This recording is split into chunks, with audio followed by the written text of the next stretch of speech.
Would you call yourself an optimist? We all are aware of gratitude practice, right? Well, I have a very different take on gratitude, and actually sometimes I think being an optimist and being grateful is not a best choice to make. Optimism can be a stumbling block to your growth. As a coach, I have worked with clients and organizations in the past, and they were primarily hiring or working with optimists. Then I showed them that their approach of hiring optimists is actually slowing down the growth of their company. I bet you wonder why, right? Stick around, because today in this video, I'm going to show you 3 ways how, generally speaking, we use optimism incorrectly. My name is Barinderjeet Kaur, and I'm a success coach at Empower Your Destiny. I help aspiring female entrepreneurs build an impactful and purposeful business. Today, I'm going to talk about optimism and 3 ways how we sometimes use it incorrectly. So let's begin. Number 1, excuse for playing small. Overcoming challenges is not easy. Entering into an unknown zone can be scary. So instead, we choose to stay safe and stay in the safe place.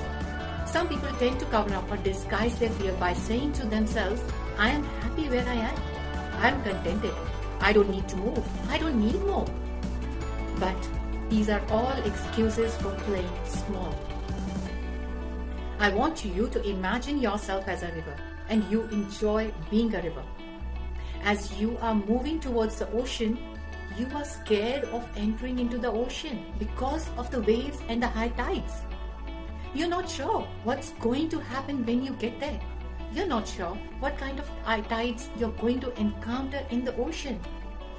Thinking about those high tides makes you really nervous about entering the ocean. So you would rather stay where you are and play it safe as a river. It's because you don't know what it's going to feel like being in the ocean. So instead, you subconsciously choose to stay as a river because you know what it is like to be a river. You think the best thing for you is to just stay where you are and play small in that safe place. And we cover it up by saying, I'm an optimist. I always focus on the positive and focus on being content with what I already have. Number 2, an avoidance strategy. How many times have you experienced or seen someone avoiding an argument because they don't want to get into a big mess? What they are doing is avoiding. By avoiding, they are letting tension build up over time, because they are avoiding having a conflict or a tough conversation which they find very difficult. When you're avoiding something just because it's difficult, you are saying to yourself, I don't want to rock the boat. It's better to say nothing. And you call it being optimistic. But when that tension builds up over time, unhappiness builds up too. And it will eventually make a relationship worse. This is true for your work environment and for your personal life. For example, in any relationship, if you keep on avoiding conflict or saying it's fine, I'm just going to ignore that. If you're ignoring something that bothers you, maybe you have to dig here a little bit.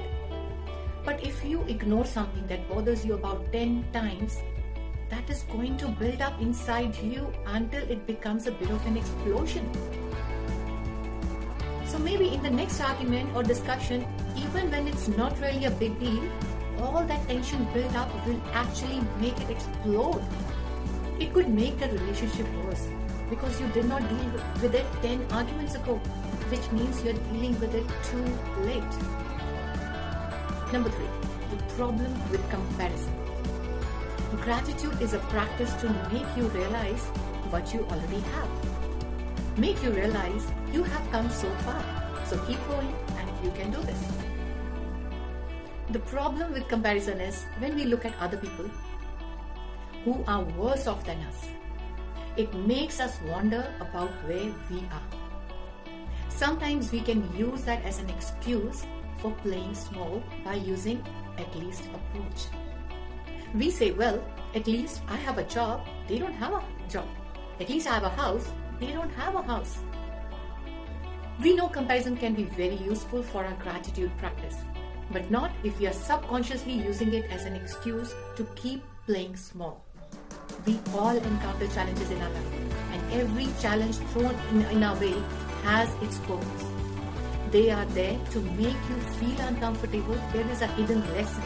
But when we are not ready to learn that lesson, life keeps throwing those similar challenges on us until we learn.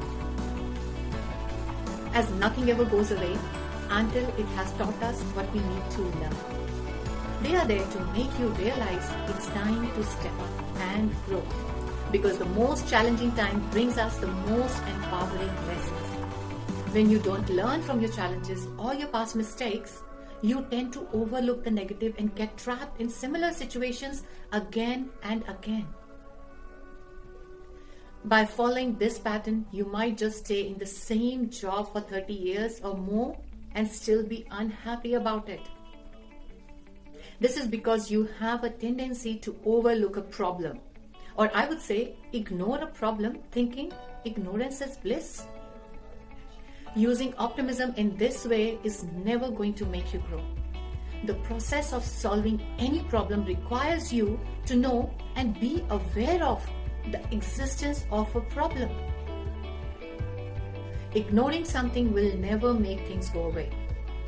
It's like a child closing his or her own eyes and thinking, I am hiding and no one can see me.